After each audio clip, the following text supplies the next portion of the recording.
As long as J-Jaw gets beat out of his job at tight end, and hopefully this could help a little bit more, the Eagles actually picked up another tight end. Well, not another, but they picked up a tight end the other day to add to the competition in this tight end room for that number 2 spot. Let's talk about it.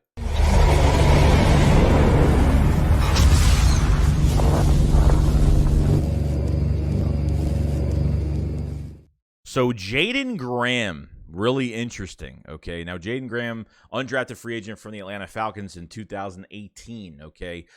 12 catches for 174 yards and a touchdown his whole career in 32 games. 2021 season, he had, I think, an ACL. It was a knee injury. He was out the whole entire year, unfortunately, or I don't even really know how many games he played last year, but he was out pretty much the whole entire year. Adding him to this group of tight ends right now, between I think a big reason for this is probably Tyra Jackson, because Tyra Jackson is on the PUP list. He's not going to practice, and don't count on him even being in for preseason. He's going to go from the PUP list to IR most likely. So you probably won't see Tyra Jackson until later in the season, maybe week 8 or 9, something like that, or maybe later than that if, we have some injuries or whatnot. So while having Dallas Goedert as your starter, you have Jack Stahl that's became a premier blocking tight end, which they gave him the most undrafted free agent money last year, and he's worked out pretty well. I'd like to see him in the receiving game a little bit more. You have Grant Calcaterra, the 6th-round pick out of SMU that has played with Jalen Hurts at Oklahoma, which is great. So there is some connection there, and I do like what I see from Grant Calcaterra. I can't say his name right. Excuse me. Richard Rodgers, they always bring him back every single year, but he's a veteran tight end, and he has come in, for the past few years, he's come in for games and has played pretty well, pretty solid for us if you need a guy to go in there.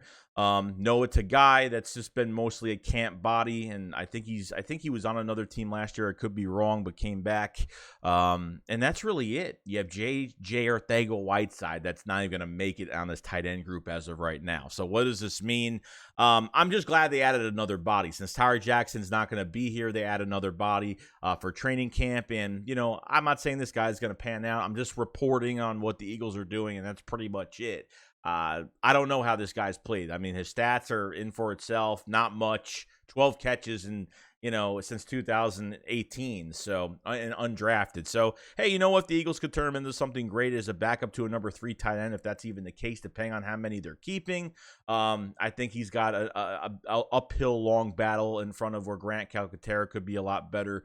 And obviously, Jack Stahl is definitely, could be that number 2 tight end for us as well. So it's a very crowded room, but as long as J-Jaw gets beat, I'm perfectly fine. So when they add another tight end, it made me very happy, because now it makes it more as, there's no room for J-Jaw to really make this team. But you never know what could happen. But at the same time, I think this is a position going forward. I think after the 2022 season this year, we're finally going to see who are, that number 2 guy is going to be. I feel like they might keep 3 tight ends this year. I could be wrong, because I think you're going to keep at least Stahl, because he's got a lot of value for his blocking, and I think that's been his A+. That's been his A+ package in this offense when they use 2 tight end sets, if they want to do that or anything else.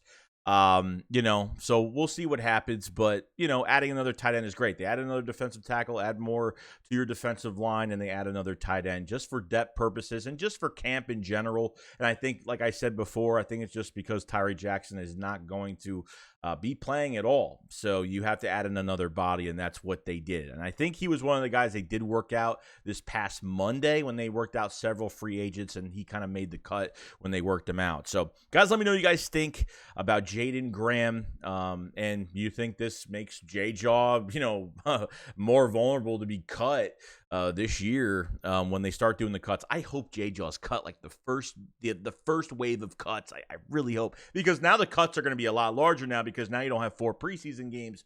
So it's going to be really fast. So we'll see. Other than that, guys, pretty much it. I'll see you guys on the next one. SHAKESQUAD up, follow us. Peace out, guys. Peace.